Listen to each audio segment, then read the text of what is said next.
Hi friends, నేను మీ గంగబిడ్డ. Friends చూడండి, ఈ చేపని మేము మాల్కొని అనిపిస్తాం. ఫ్రెండ్స్ చూడండి, ఎందుకు ఇలా కట్ చేస్తారంటే ఈ చేప చూడడానికి ఫ్రెష్గా ఉంటాయి, కానీ ఒక్కొక్క తిప్పు లోపల అయితే కుళ్ళిపోద్ది. ఎందుకు ఏదైనా కటింగ్ చేసి అయితే వేలం పడి తెస్తారు. ఫ్రెండ్స్ చూడండి, చేప చాలా ఫ్రెష్గా అయితే ఉంది. ఈ చేప ఎంత కలుతుందో చూడండి ఫ్రెండ్స్, వీడియోలో అది చూస్తున్నాండి. ఎక్కడ స్కిప్ చేద్దాం ఫ్రెండ్స్.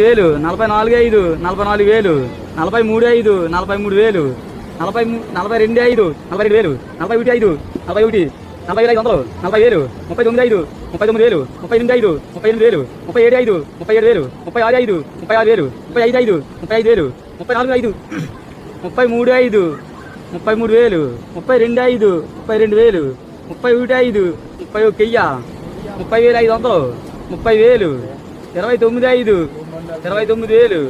29,000, 28,500, 28,000, 27,500, 27,000, 26,500, 26,000.